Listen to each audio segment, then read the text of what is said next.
mà đò lấy quân bái ạ. Bà mà đò lên bà tầm cho cái lan mà và thấy đi ta làm ký lấy ở miền lôi chi tục tục đấy hay có ở miền lôi chìm tô đốt đấy cái đá đâu tay làm đó mà bà đá đầu tay bà đi chơi nhé là bỏ ok chăm đi chút nè và con đá ra một bát ấy lấy nè ấy đã vua Angkor Wat đầu tay sẵn đó là yeah bữa rồi cô đó là và tỏ máy đó đây mà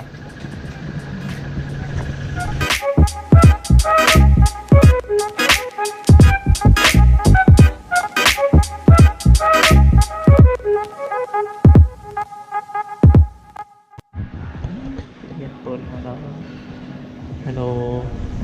lử mà đồ ô tại lấy bạn bữa nay có đến vậy mình giống anh nên lui truy tục chỉ làm không ok đồ tại là tao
nè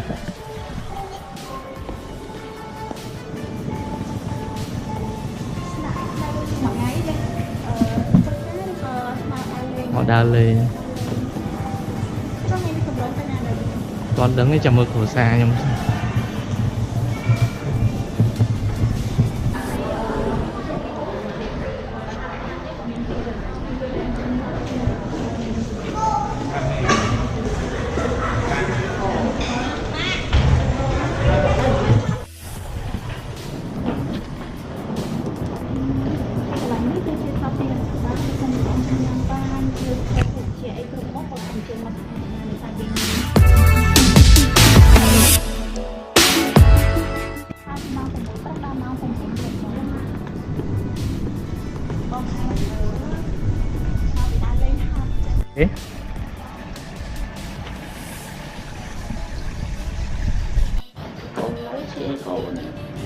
con nữ chị con mà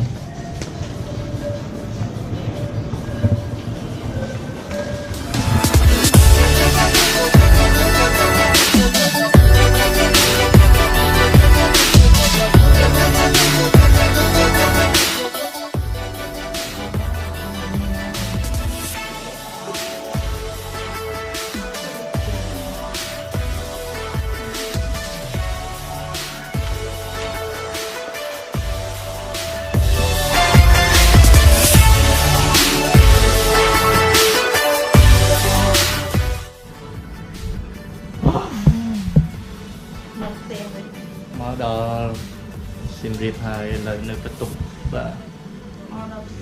mà đợt đẹp thì pì cả nông nhom nơi Siem Reap và hai chuyện chất buôn năm đái thì nhom nơi bà đầm bón nâng đái mà bà vậy tới square trước mặt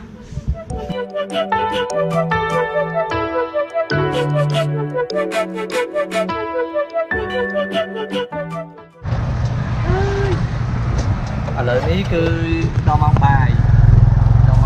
trong là lợi dương thưa đồng nào đôi được mong và trên biểu tay là lợi dương từ nhằm bài nên một cô để óc này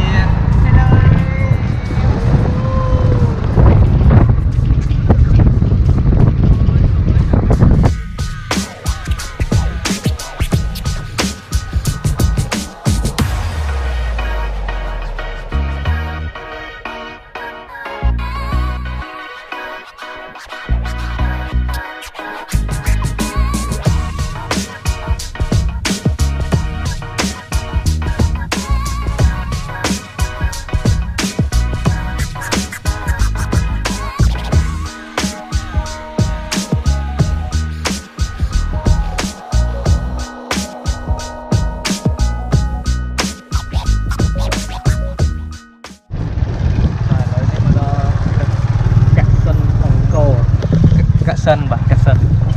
chân chân hộ lại nhau đây lại nhau cứ lại ôm sợi đặt buôn sông Hà đi bay buôn đây nhằm ai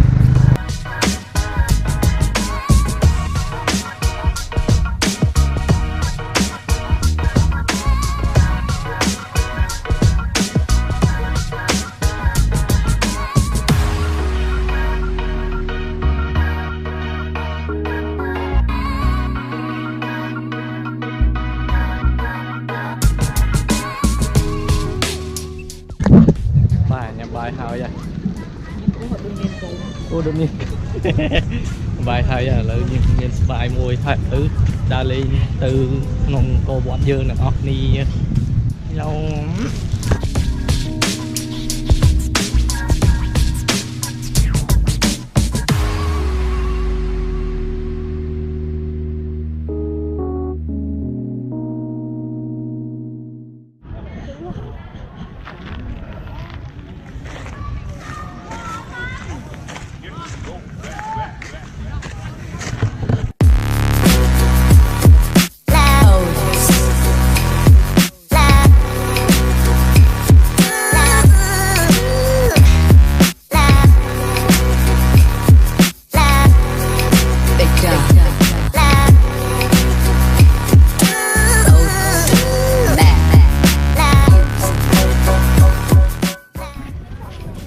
đi ở đâu cô vô đấy ra thế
Thank you.